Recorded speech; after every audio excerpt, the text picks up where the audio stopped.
The belt sander is not a precision tool. Sure, it looks like it sands flat, but does it? Even if the belt is tight, even if the platen is dead flat, your edges still aren't perfect. Freehand sanding drifts, tiny angles sneak in. And over time, that square edge you thought you had isn't. So what's the fix? Today we've got the answer as we make it make sense.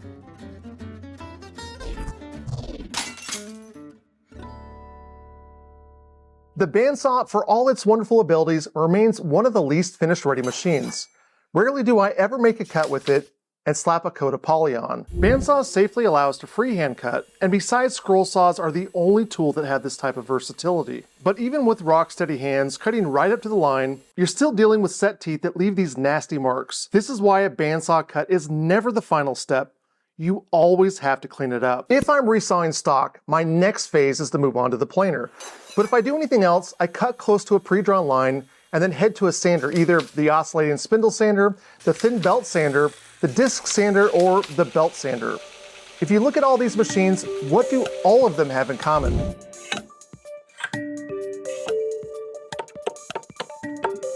They all have tables, except the horizontal belt sander. Tables allow you a reference point when you need to sand up to a line you drew, allowing you to not only sneak up to perfection, but also give you a parallel sand. Something that's nearly impossible to do with a horizontal belt sander. It's the same reason a table saw has a fence. Imagine trying to rip a board without one. Besides being dangerous, there's no way you'd ever get a perfect cut. You need something to guide the material, and sanders are no different. But talk is cheap. I'll show you exactly what I'm talking about. In my last project, I cut out what I call a router anchor. In order to form it, I use a compass to draw a circle, and then a ruler to connect and make the shape. At this point, if I really wanted to, I could create some kind of sketchy jig to cut that angle, but instead I'm going to take it over to the bandsaw where I can cut this close to the lines.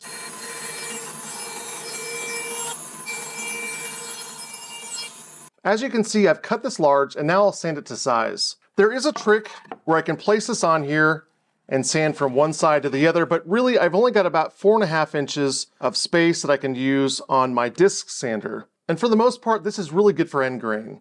This is where my belt sander comes in. You can see that I've cleaned up right next to the line. It looks really good, but if I take a square and put this on here, you can see that I'm just a hair off. It means I wasn't holding this at the right angle. And if this looks like I'm trying to hide it from you, I am. I went a little too far on this side because I was concentrating so much more on making sure that this was square, which I didn't do anyway. I'm not gonna lie to you, I've got a very, very low grit sandpaper on this.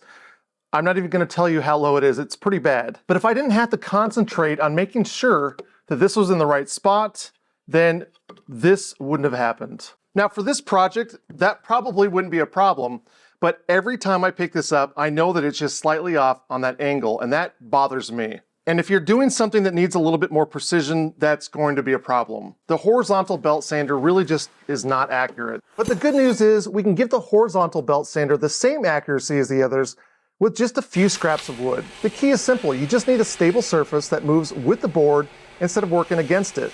That's where my floating belt sander fence comes in. But before I show you my solution, let's break down the problem, because if you don't understand the problem, the fix won't mean much. If we're going to solve this problem, there are a few ways that we can approach it. First, we could attach a couple boards on either side to create a diagonal bridge for the stock to run against. This would actually give us a longer surface for sanding, which sounds great, but it comes at a cost. We'd only be able to sand thinner stock because of the taper on each side, and more importantly, we'd be sanding at an angle to the grain, which could damage the stock instead of refining it. Next, if we're still thinking about attaching something directly to the edge of the sander, we could add a couple posts and run a piece of stock across the width. This sander originally came up with a setup like this, and while it works, it treats the belt more like a disc sander, meaning it's really only useful for end grain sanding, not for refining a straight edge. So we can't angle it. We can't run it across.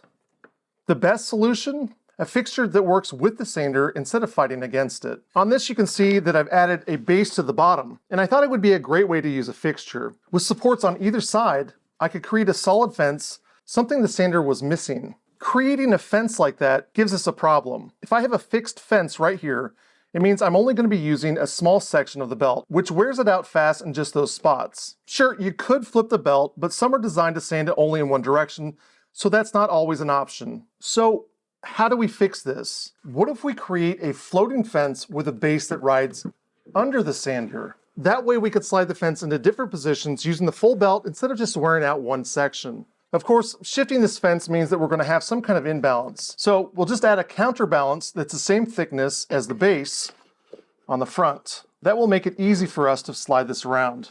And that's how the floating belt sander fixture came to be.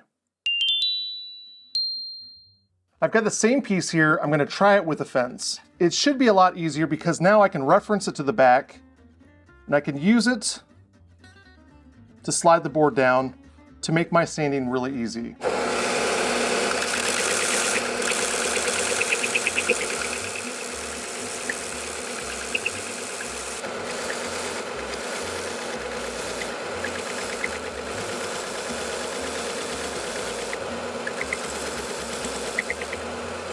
And if we look at this, I've got a precise 90-degree angle. I've already heard other people say that it would be difficult to reference a board that's flat against the face of the sander, like if you're trying to sand the face grain.